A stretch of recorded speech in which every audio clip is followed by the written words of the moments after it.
ہمارے مردے ہم سے کچھ مانگ رہے ہیں، ہمارے مردے ہمارے سامنے روتے ہیں، گڑ گڑاتے ہیں، جزع کرتے ہیں، تڑپتے ہیں، اور آپ کے سامنے دونوں ہاتھوں کو پھیلا کے بھیک مانگتے ہیں ہمارے مردے، لیکن ہم بے خبر ہیں۔ بڑی خوبصورت روایت ہے، رسول اکرم فرماتے ہیں کہ یاد رکھو ہر شب جمعہ، یا بعض روایتوں میں موجود ہے یوم جمعہ، تمہارے مردے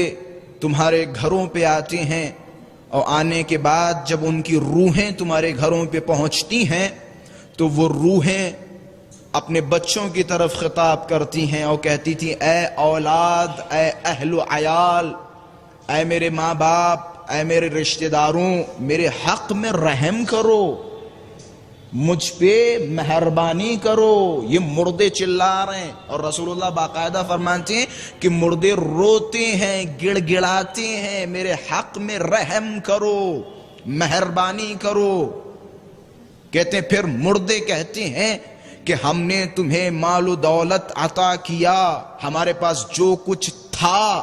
ہم نے تمہیں دے دیا، اور اس کا حساب و کتاب و عذاب مجھے مل رہا ہے، اس مال و دولت سے نفع تمہیں مل رہی ہے، اس مال و دولت میں سے تھوڑا، ایک درہم، روایت کے الفاظ ہیں، ایک درہم یا ایک روٹی یا ایک لباس میرے نام سے خیرات کرو۔ ہمارا مردہ ہم سے ایک درہم مانگ رہا ہے، ہمارا مردہ ہم سے ایک لباس مانگ رہا ہے، ہمارا مردہ ہم سے ایک روٹی مانگ رہا ہے، میرے حق میں رحم کرو، مجھ پہ مہربانی کرو۔ ایک درہم، ایک روٹی، ایک لباس، پھر اس کے بعد مردہ دعائیں بھی دے رہا ہے، اگر تم میرے حق میں ایک درہم دو گے، ایک روٹی دو گے، ایک لباس دو گے تو خدا تمہیں جنتی لباسوں سے نوازے گا۔ دعا بھی کر رہا ہے مردہ۔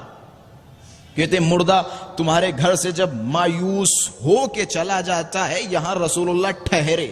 رک گئے، اور رکنے کے بعد اس مردے کی مظلومیت، اس مرد مومن کی روح کی مظلومیت پر روایت میں موجود ہے رسول اللہ بیٹھ گئے، اور بیٹھنے کے بعد خوب گریہ کیا، یہاں تک کہ جو بھی اصحاب رسول اللہ کے ارد گرد تشریف فرمان تھے وہ سارے کے سارے رونے لگے رسول اللہ کے ساتھ، اور فرمایا دیکھو کیسا مظلوم ہے یہ مرد مومن، جس نے پوری زندگی اپنی اولاد، اپنے اہل و عیال کے لیے سب کچھ کیا، لیکن یہ اولاد ہے، یہ اہل و عیال ہیں جو ایک درہم دینے کے لیے تیار نہیں ہے، ایک روٹی دینے کے لیے تیار نہیں ہے۔ کہتے پھر یہ مرد مومن کی روح کہتی ہے وائے ہو مجھ پر، وائے ہو مجھ پر، لعنت ہو مجھ پر، جتنا مال و دولت تھا دنیا میں ہم نے بیٹوں کو دے دیا، گھر والوں کو دے دیا، اہل و عیال کو دے دیا، کاش ہم نے وہ مال و دولت و ثروت راہ خدا میں خرچ کی ہوتی تو آج ہمیں ان کا محتاج نہ بننا پڑتا، آج ہمیں ان کا محتاج بننا نہ پڑتا۔ یہ دیکھیں آپ کا باپ، آپ کے والدین، آپ کا بیٹا، آپ کی بیٹی آپ سے کتنی محبت کرتی ہے۔ باپ کی محبت کا اندازہ بتاؤں، باپ کی محبت کا اندازہ صرف ایک جملہ، یہ باپ کی محبت کا اندازہ بتا رہا ہوں۔ باپ مرتے وقت اگر باپ کے سامنے سارے بیٹے کھڑے ہوں اور ایک اجنبی آ جائے اور آنے کے بعد اس باپ کی دولت میں شریک بننے کی کوشش کرے تو باپ مرتے وقت آخری سانسوں تک تمہارے سوا کسی اور کو یہ مال و دولت و ثروت نہیں دے گا۔ یہ باپ کا تم سے لگاؤ ہے، محبت ہے، کسی کو ذرہ برابر کچھ نہیں دے گا۔ باپ چاہے گا شاید اس مال و دولت کے ذریعے میرا بیٹا ایک خوشگوار زندگی بسر کرے، ایک بہترین زندگی بسر کرے۔ وہ باپ کہ جس نے ہمیں سب کچھ دے دیا لیکن بیٹا اتنا نالائق جو اپنے باپ کو ایک درہم نہیں دے سکتا، ایک روٹی نہیں دے سکتا، ایک لباس نہیں دے سکتا۔ یہ مردے کی مظلومیت ہے، اور خوش قسمت ہیں وہ مردے، خوش قسمت ہیں وہ روحیں جن کا فاتحہ پڑھنے والا موجود ہے،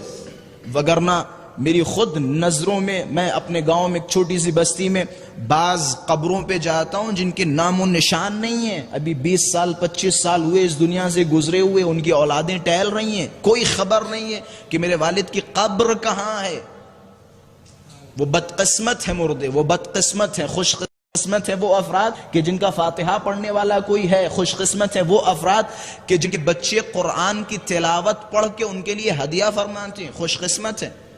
خلاصہ اپنے مردوں کو یاد کریں، یہ آپ کے مردے آپ کے محتاج ہیں، آپ کے مردے آپ کی نمازوں کے محتاج ہیں، آپ کے مردے آپ کے فاتحے کے محتاج ہیں، خیرات کریں۔